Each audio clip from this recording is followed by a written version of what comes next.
Hi friends, இப்போ நம்ம சிறகடிக்க ஆசை பார்க்க போகிற சிறகடிக்க ஆசையில் அதாவது நம்ம ரோகிணியும் நம்ம கிறிஷ் குட்டியும் ஜாலியாக பேசிகிட்டு இருக்காங்க. அம்மாவும் பிள்ளையும் பேசிகிட்டு இருக்கும்போது டிஸ்டர்ப் பண்ணாதீங்க அப்படிங்கிற மாதிரி இருந்தது. ரெண்டு பேரோட பாசம் வேறு லெவலில் இருக்குது. மாற்றி பேசிட்டு முத்தம் கொடுத்துட்டு இருக்காங்க.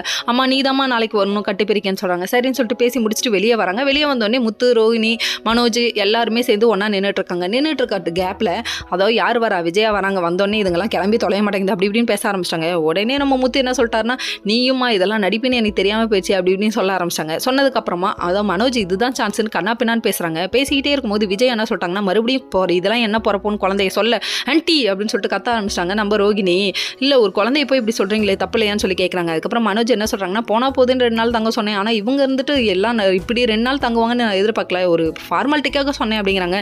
இப்படிலாம் பேசாத மனோஜ் அப்படின்னு சொல்லிட்டு கண்ணா பின்னான்னு திட்டாங்க. உங்களோட குடும்பம் என்ன உங்கள் குடும்பம் மாதிரி நீ சப்போர்ட் பண்ணுறன்னு அவரு ஒரு கொஸ்டின் கேட்க, அப்படி இல்லைன்னு சொல்லிட்டு மலைப்பிட்டு கிளம்பி போயிட்டாங்க. என்னதான் இருந்தாலும் கோவத்தில் இருக்கேன்னு அப்பட்டமாக தெரியுதுமா அப்படிங்கிற மாதிரி ஆச்சு. சரின்னு சொல்லிட்டு கட்டு பிரிப்போம்னு சொல்லிட்டு ஹாஸ்பிட்டல் கூட்டு போனால் அங்கே கட்டு பிரிக்கிறாங்க. பிரிச்சோன்னு ரோகிணி முதல்ல பார்த்தோன்னே அம்மான்னு சொல்லிட்டு பாசத்தை கட்டி பிடிச்சி பொழிஞ்சிட்டு இருக்காங்க.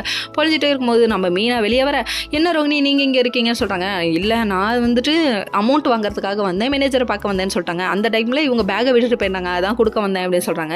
சரி நீங்கள் கொடுத்துட்டு கிளம்புங்க அப்படின்னு சொல்கிறாங்க. கொடுத்துட்டு கிளம்பும்போது நான் வரும்போது ஏதோ அம்மான்னு பேசிட்டு இருந்தீங்கன்னு சொல்ல, இல்லை உங்களை பார்த்தோன்னே அம்மா மாதிரி இருக்குன்னு சொல்லிட்டு கிறிஷ் சொன்னான் அப்படின்னு சொல்லிட்டாங்க. அந்த அளவுக்கு அந்த குழந்தைய நீ நம்ப வச்சுன்னு சொல்லிட்டு முத்து சொல்லிட்டு இருக்காரு.